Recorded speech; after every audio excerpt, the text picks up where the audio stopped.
Catholic News Roundup is brought to you in part by NewOxfordReview.org, the voice of Catholic Orthodoxy, in print and on the web. And RenewAmerica.com, expanding the influence of America's grassroots in the cause of freedom. And TheAmericanCatholic.com, politics and culture from a Catholic perspective.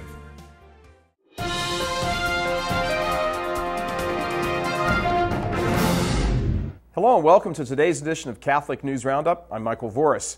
And Louisiana makes 4. Governor Bobby Jindal has made the state of Louisiana the 4th to opt out of some of the abortion funding found in the government-run health care law signed by Obama.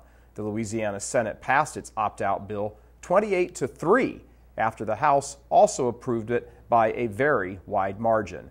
The other states, along with Louisiana, that have passed the new law are Arizona, Tennessee, and Mississippi.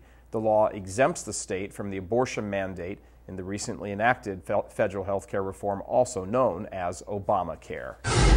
Big Mouth Biden strikes again. U.S. Vice President and Catholic in name only Joe Biden continues to stir the controversy pot. As we've reported numerous times here, he's Obama's lead dog in pressing for passage of Kenya's pro-abortion constitution. In fact, he has publicly stated that if Kenyans vote in favor of the pro-abortion constitution, foreign aid will flow into the African nation.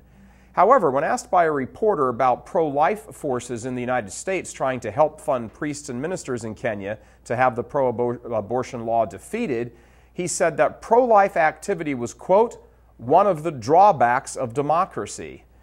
Kenyans vote on their constitution August 4th. Another pro-abort heading to defeat. Democratic Senator Barbara Boxer's edge over Republican challenger Carly Fiorina has dwindled to just 3 points as she seeks re-election in November, with more Californians now holding an unfavorable view of the 3-term senator. That was information from a poll released last week. Boxer, who once held a 30-point lead over her challenger, the former CEO of Hewlett-Packard and a political novice, is now ahead by just a margin of only 47 to 44%. One of Obama's staunchest allies, who has become a powerful liberal voice in the Senate since she was first elected in 1992, Boxer is facing her toughest challenge yet as a wave of anti-incumbent sentiment sweeps over the nation. Stay with us. Back in just a few seconds. Catholic News Roundup is brought to you in part by PewSitter.com, your online Catholic newspaper for the third millennium. CatholicMediaCoalition.org, in line with the Church, online with the world. CatholicUnderground.com, the podcast about our Catholic faith and new media. And DFWCatholic.org, spreading the truth one city at a time. Leading liberal cardinal raked over the coals. Belgian Cardinal Godfrey Daniels was questioned by police for 10 hours earlier this week and emerged visibly shaken by the interrogation. A spokesman for prosecutors said that the retired Archbishop of Brussels, Belgium, was asked about at least 50 cases in which he was aware of the sexual abuse of children but did not report it to authorities. At least 50 cases. The spokesman said that the cardinal was treated as a witness rather than a suspect, but get this, added that that could change. For decades, Daniels has dissented very publicly from church teaching on issues like homosexuality and contraception. And lastly, speaking of liberal cardinals, Cardinal Theodore McCarrick, the retired Archbishop of Washington, D.C., has celebrated his 80th birthday and thus becomes ineligible to vote in a papal conclave.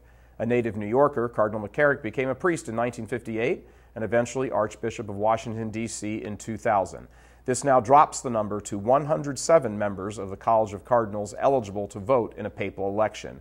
And 5 more cardinals will reach the age of 80 in the next couple of months, the mandatory age at which you can no longer vote. Vatican watchers expect the Pope will soon be naming new cardinals, bringing the number of cardinal electors closer to the limit of 120. I'm Michael Voris. Thanks for tuning in. Be sure and tune in tomorrow for your daily dose of Catholic News Roundup right here on RealCatholicTV.com. And be sure to check out The Vortex today, where we talk about the Latin Mass. That's it for now. Thanks for tuning in. Be sure and tell your friends about us. And as always, God bless you.